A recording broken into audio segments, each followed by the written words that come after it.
প্রশ্ন, মাধ্যমিক বিদ্যালয়ে আর্থিক ব্যবস্থাপনায় আয় ব্যয় নীতিমালা 2023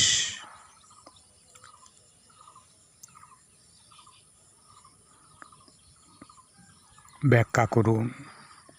উত্তর, মাধ্যমিক বিদ্যালয়ের আর্থিক ব্যবস্থাপনায় আয় ব্যয় নীতিমালা 2023 মোতাবেক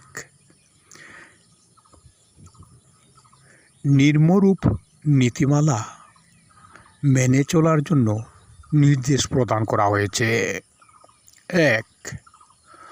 সরকারের পক্ষ থেকে জারি করা নির্দেশনা অনুসারে নির্ধারিত খাত ও হার অনুযায়ী শিক্ষার্থীদের কাছ থেকে অর্থ আদায় করা যাবে।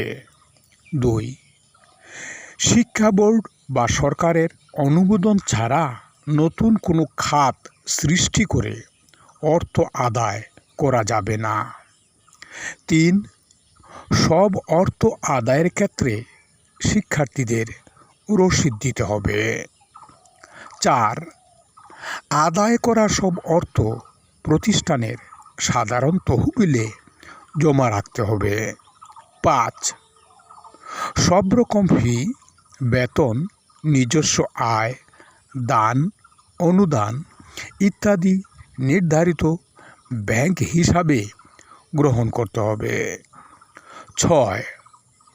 নগদ টাকার কোনো অর্থ আদায় করা যাবে না। 7.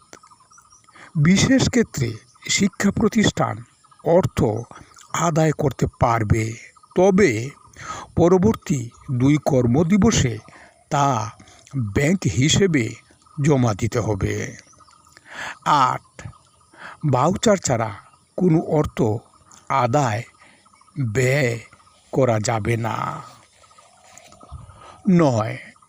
শিক্ষা মন্ত্রণালয়ের নিরীক্ষা বিভাগ, সংশ্লিষ্ট অধিদপ্তর এবং পরিদর্শক ও নিরীক্ষার আওতাভুক্ত থাকবে শিক্ষা প্রতিষ্ঠান।